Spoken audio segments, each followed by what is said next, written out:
We have about 300 American citizens left who have indicated to us that they want to leave.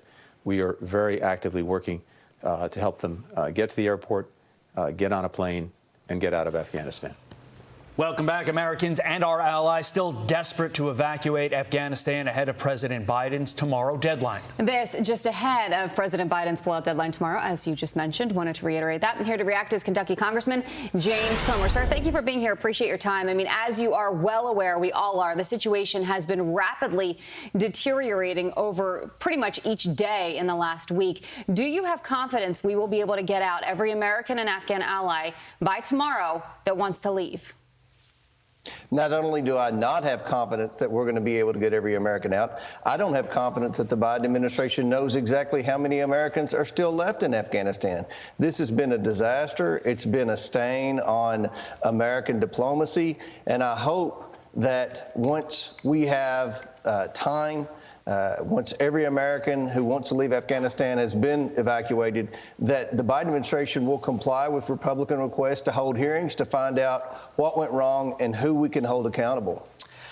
You heard Antony Blinken there mention 300 American citizens still in Afghanistan. That said, there are concerns, Congressman. The number of Americans there is much higher. Take a listen to former Naval Intel Officer John Jordan.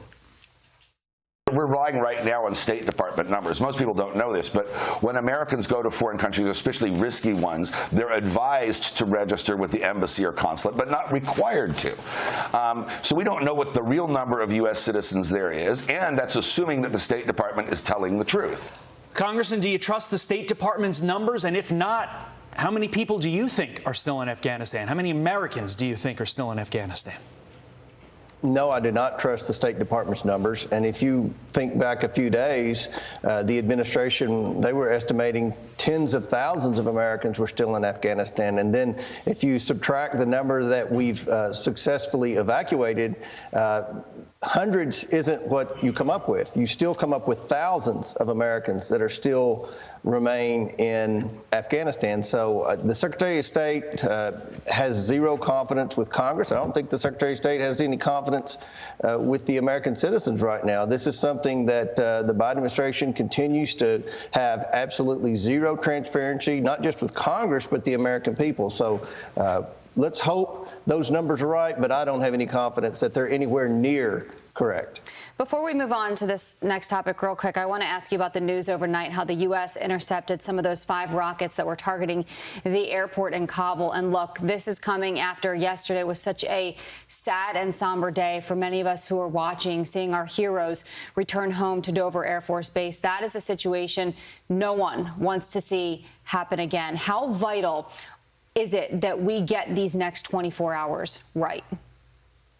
We have to get them right. We have no more room for error. American lives are at stake. Our military personnel who risk their lives every day, their lives are at stake. And the reputation of the United States military. We've spent trillions of dollars in Afghanistan.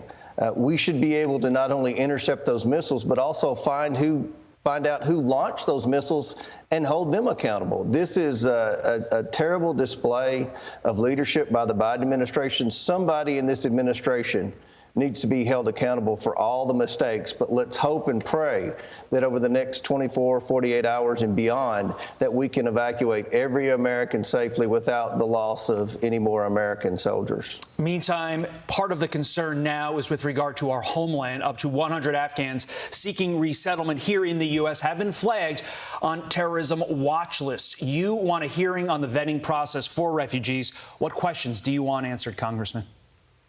Well, I want the administration to be transparent on exactly who you have in custody that are on the terrorist watch list, and what are you going to do with those terrorists? We don't want to let those terrorists end up in the United States. We don't want them to end up in any country that's our allies. If they're on the watch list, they need to be detained, and we need to put them at the back of the line and focus on getting every American and our ally out of Afghanistan who wants out of Afghanistan or who we promised refuge. These terrorists should be held in a cell and questioned in a transparent manner. And I think before they're even their fate is even determined, the Biden administration needs to come to Congress and explain to both Republicans and Democrats exactly what their vetting process is, why they were on the list, and let's determine what we're going to do with these potential terrorists. Okay. Congressman James Comer, thank you so much for waking up early and joining us. We really appreciate it. Have a good day. Thanks for having me. Of course.